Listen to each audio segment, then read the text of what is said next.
Mastering everyday English. Stay dry out there.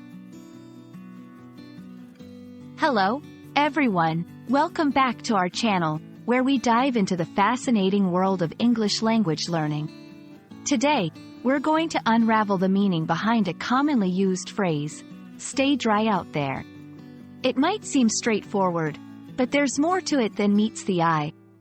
So, let's explore its usage, implications, and how you can incorporate it into your everyday English conversations.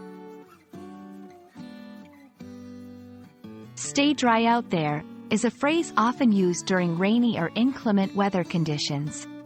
At its core, it's a friendly piece of advice or a well-wishing statement, implying, be careful to not get wet from the rain.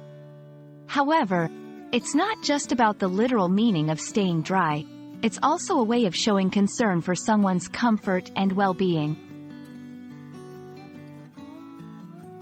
This phrase is particularly useful in casual conversations, especially when you're saying goodbye to someone who is about to go outside where it's raining or looks like it might start to rain soon. Here's how you can use it effectively. As a farewell, I see it's starting to rain. Stay dry out there. As a part of daily conversation, when discussing the weather, you can say, it's supposed to rain all day. Remember to stay dry out there. It's a versatile phrase that can be adapted to various situations, showing that you care about the person you're speaking to.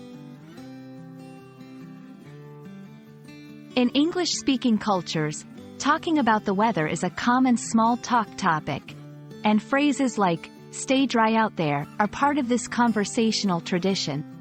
It reflects a communal spirit where people express concern for each other's comfort in face of the uncontrollable elements.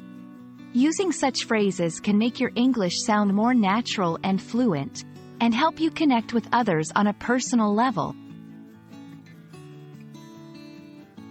We hope this video helps you understand not just the literal meaning of stay dry out there, but also its cultural significance and how it can be used to enhance your daily English conversations. Remember, mastering a language is not just about learning vocabulary and grammar, but also about understanding the context in which phrases are used. Stay tuned for more insights into the English language, and as always, stay dry out there.